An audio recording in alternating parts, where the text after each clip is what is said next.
ప్రభుత్వాన్ని ఒక నికృష్టమైన ప్రభుత్వాన్ని ఇవాళ రాష్ట్ర ప్రజలు మొత్తం కూడా గమనిస్తూ ఉన్నారు.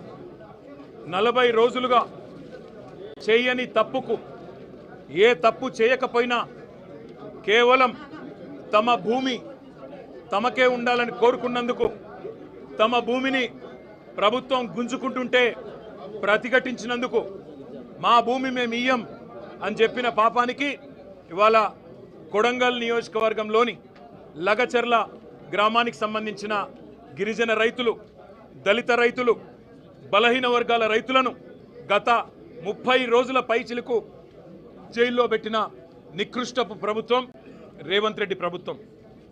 ఎంత అప్రజాస్వామికంగా అంటే తమ భూములు తాము ఇవ్వము అంటే వారి మీద కేసులు పెట్టడమే కాకుండా వారిని 3rd డిగ్రీ టార్చర్ కూడా పోలీస్ కస్టడీలో గురి చేసినారు.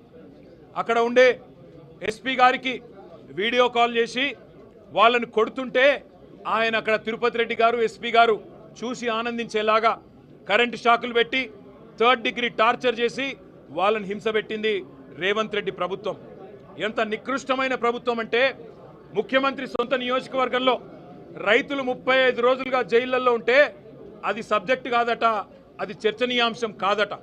కానీ పర్యాటక రంగానికి సంబంధించి చర్చ పెడతానంటున్న సన్నాసి రేవంత్ రెడ్డిని నేను అడుగుతా ఉన్నా, నీకు మనసుందా?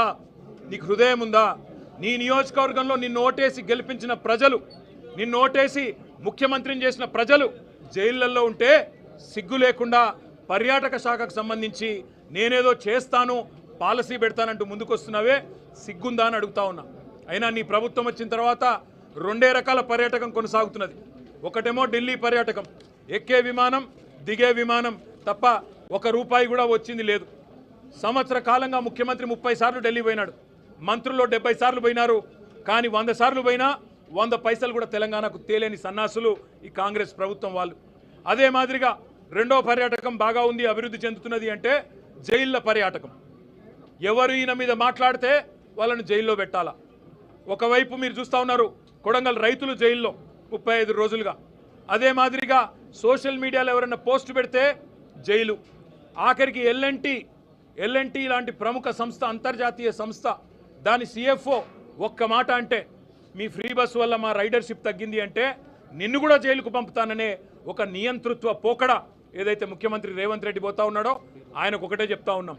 ఇవాళ గిరిజన రైతులు ఎవరైతే కొడంగల్ రైతులు, కొడంగల్ బిడ్డలు సంగారెడ్డి జైల్లో ఉన్నారో, చెర్లపల్లి జైల్లో ఉన్న మా నాయకుడు పట్నం నరేందర్ రెడ్డి, మాకు న్యాయ వ్యవస్థ మీద నమ్మకం ఉంది, న్యాయం లభిస్తుంది.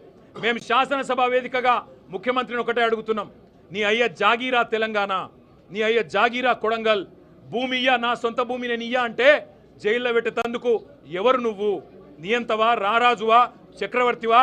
ఏమనుకుంటున్నావు నీకు నువ్వు? ప్రజాస్వామ్యంలో అత్యున్నత వేదిక శాసనసభ. ఆ శాసనసభలో చర్చ పెట్టమంటే దమ్ము లేక పారిపోయిన దద్దమ్మ రేవంత్ రెడ్డి. అందుకే నేను అంటా ఉన్నా, నువ్వు ఏ ప్రయత్నాలు చేసినా, ఎన్ని కుయుక్తులు పన్నినా ఆ రైతుల తరపున కొట్లాడుతూనే ఉంటాం. ఈరోజు ఒక రూపంలో వచ్చినాం, రేపు ఇంకో రూపంలో వస్తాం. తప్పకుండా నేను ఎండగడతాం.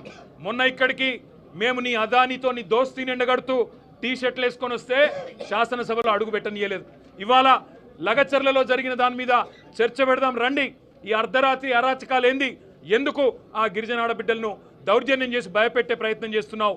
మగవాళ్ళను జైలుకు పంపినావు, ఆడబిడ్డలనేమో ఇంటింటికి పోయి హింసిస్తున్నావు, బెదిరిస్తున్నావు అని అడిగితే సమాధానం చెప్పే సత్తాలేని సన్నాసి ప్రభుత్వం ఇవాళ అసెంబ్లీని వాయిదా వేసుకొని పారిపోయే ప్రయత్నం చేసింది.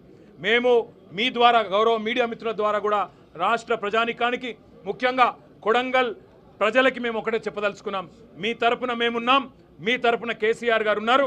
ఎన్ని రకాల క్షోభ పెట్టే ప్రయత్నం రేవంత్ రెడ్డి ప్రభుత్వం చేసినా తప్పకుండా మీకు అండగా నిలబడతాం. ఇవాళ కేవలం జైళ్లలో పెట్టడమే కాదు, అరాచకం చేస్తూ ఉన్నారు.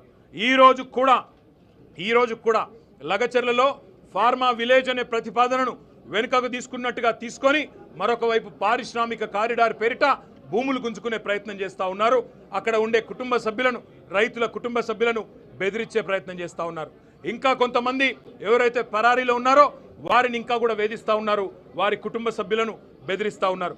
ఈ రాష్ట్రంలో జరుగుతున్నది ఒక ప్రజాస్వామ్య ప్రభుత్వమా లేక ఒక నియంత ప్రభుత్వమా, ఒక అరాచక ప్రభుత్వమా అనేది మేము అడుగుతా ఉన్నాం.